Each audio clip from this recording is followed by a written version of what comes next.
Episode 30, Saudara. Arkan memandang seorang pria yang masih berbaring lemah di atas ranjang. Pria yang ternyata adalah adik kandungnya seayah yang selama ini tidak diketahui oleh keluarganya. Setelah perdebatan dengan sang ayah yang berakhir dengan perginya Doni Irawan karena akan dihajar oleh Arkan saling kesalnya, akhirnya Arkan bisa meredakan emosinya karena rengkuhannya dari Ciara. Sungguh Arkan begitu benci memiliki ayah yang seperti itu, sampai-sampai pria tua itu tidak tahu jika memiliki putra dari rahim wanita lain hingga sebesar ini. Inilah yang sejak dulu tidak disukai oleh Arkan dari ayahnya. Pria tua itu suka menabur benih saat dia masih belum lahir atau mungkin sebelum kakaknya lahir, entahlah. Arkan tidak mau tahu, tapi kali ini bukti jelas itu sudah ada dan lihatlah pria yang memang ada kemiripan di wajah mereka itu hanya berjarak 1 tahun dengannya. Bukankah itu artinya jika sang ayah menghamili wanita itu saat ibunya baru saja melahirkannya? Arkan, jangan terus menyesali keadaan. Semuanya sudah terjadi dan kita hanya bisa menerima dengan ikhlas. Kyo saudaramu, jangan benci dia karena dia tidak tahu apa-apa. Bahkan jika ada yang menyalahkan kehadirannya, salahkan kedua orang tuanya. Ucapan Ciara membiarkan lamunan Arkan tentang kebintang-tebintangan sang ayah. Pria itu mengusap wajahnya kasar dan segera mengontrol emosinya. Arkan menoleh ke arah Ciara yang masih duduk di kursi roda, menatap mata cantik itu dengan lamai. Memang hanya Ciara yang bisa menenangkan hatinya saat ini. Ya sayang, maafkan aku tidak membenci Kyo. Ciara mendengus mendengar Arkan memanggilnya sayang. Sebenarnya Ciara masih belum bisa melupakan perbuatan Arkan di masa lalu. Gara-gara sikap dia yang lebih memilih Jihan, membuatnya jadi kehilangan janinnya. Kebencian yang dulu pernah ada memang harus segera dihilangkannya ketika dia tahu bahwa sebenarnya bukan dia saja yang terluka, tetapi Arkan juga sama terlukanya. Arkan memutuskan membawa Ciara keluar dari raung rawat Kyo.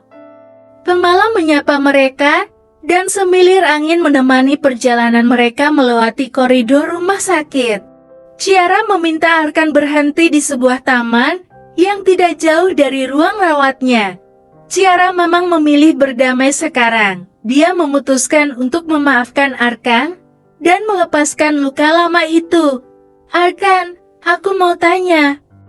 Arkan berjalan ke depan Ciara dan berjongkok di hadapan wanita yang masih dicintainya itu. Sungguh tidak ada hal yang membahagiakan selain mendapatkan maaf dari Ciara. Jalan untuk mencapai tujuannya membuat sang mantan istri jatuh cinta kembali padanya semakin lebar. Mau tanya apa?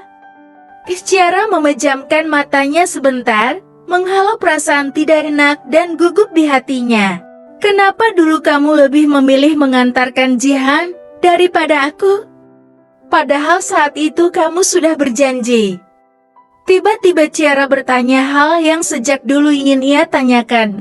Entah, kenapa sekarang pertanyaan itu meluncur begitu saja, padahal dulu hanya sampai di tenggorokan dan tidak bisa keluar. Mungkin saat itu Ciara begitu sakit hati, sehingga tidak bisa berucap apa-apa lagi. Arkan tentu saja terkejut, bahkan saat ini tubuhnya bagai tidak bisa digerakkan. Namun, Arkan harus bisa menjawab dan memberikan penjelasan pada Ciara sebab kenapa dia nekat menemui Jihan dan membantu wanita itu, sampai akhirnya takdir membuat mereka terluka. Arkan menarik nafas dalam-dalam dan membuangnya perlahan, kemudian menatap netra coklat itu yang saat ini meminta jawaban darinya.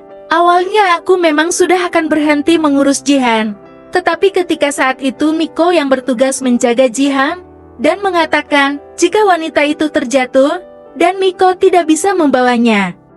Saat itu juga aku hanya berpikir akan membantu Miko dan akan mengatakan pada Jihan untuk yang terakhir kalinya kalau aku sudah tidak akan menemuinya lagi, karena aku akan lebih memprioritaskan istriku sendiri dan setelah itu aku akan langsung kembali padamu, kemudian aku akan mengantarkan periksa, dan semuanya akan baik-baik saja. Tapi ternyata, Arkan menunduk, menyembunyikan genangan air mata yang sudah ada di peluput.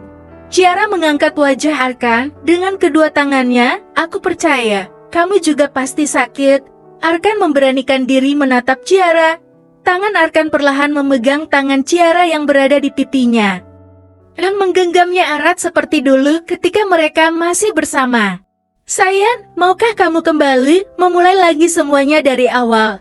Kali ini aku akan membuatmu merasakan cintaku, cinta yang tak pernah padam, ketika pertama kali menyebutkan namamu di depan penghulu, dulu sampai sekarang. Ciara masih diam. Apakah ini adalah jalan takdir? Jika mereka memang harus berjodoh? Baiklah, jawabnya setelah 5 menit terdiam. Malam ini Arkan akan menginap di rumah sakit untuk menemani Ciara, meskipun Om Ferry dan Tante Lia keberatan, tetapi ternyata Ciara yang meminta kedua sahabat ayah dan ibunya itu istirahat di rumah. Awas, kalau kamu menyakiti keponakan Om lagi, kalau sampai itu terjadi, Ciara akan kusembunyikan, dan kamu tidak akan bisa menemukannya sampai kapanpun.